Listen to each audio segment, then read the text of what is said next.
आज वृत्तवाहिन्यांवर धक्कादायक बातमी समजली. अजितदादांच्या विमानाला अपघात झाल्याची बातमी होती. पण दुर्दैवाने बातमी आली की या अपघातात अजित पवारांसह 6 जणांचा मृत्यू झाला आहे. अजित पवार हे अतिशय धाडसी आणि सर्वसामान्य कार्यकर्त्यांची कदर करणारे होते.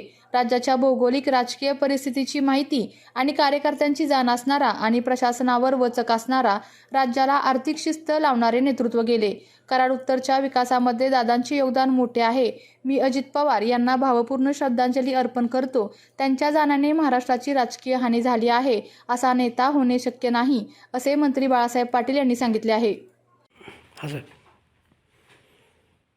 आज सकाळी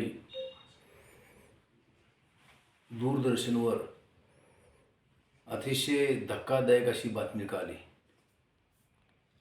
या राज्याचे लोकप्रिय उपमुख्यमंत्री अजितदादा पवारसाहेब यांच्या विमानाला अपघात झाला. सुरुवातीला अपघात झाला अशी बातमी होती आणि दुर्दैवाने अतिशय धक्कादायक अशी बातमी आली. या अपघातामध्ये अजितदादा पवारसाहेबांच्या सहित 6 जणांचा मृत्यू झाला आहे.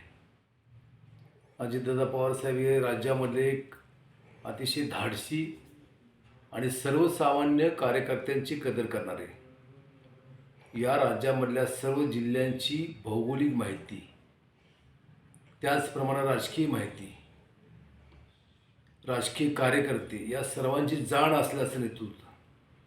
त्यांच्या जाण्यानं या राज्याची फार मोठी हानी झालेली आहे.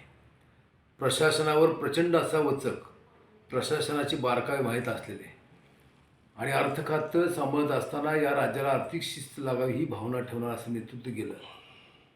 आज मी एवढं सांगतो की कराड उत्तरच्या विकास कामामध्ये अजितदादा पवारसाहेबांचं योगदान निश्चित मोठं आहे आणि त्यामध्ये विशेषतः ज्या आपल्या आरफळ कॅनालला पाणी सोडण्यात आलं, तो कार्यक्रम अजितदादा पवारसाहेब या राज्याचे कृष्णा खोरे महामंडळाचे मंत्री झाल्यानंतरच त्याचा शुभारंभ 12 डिसेंबर 1999ला करण्यात आला.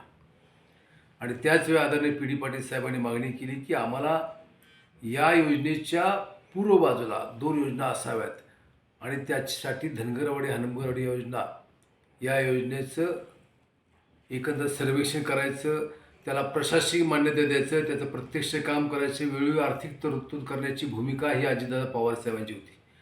आणि त्यामुळेच या योजनेच्या माध्यमातून काही ठिकाणी पाणी निश्चित आलेलं आहे. जिरा शेतकरी हा बागायत झालेला आहे आणि हा दृष्टिकोन ठेवणारा, एक पॉझिटिव्ह व्ह्यू ठेवणारा नेता आपल्यातून गेलेला आहे.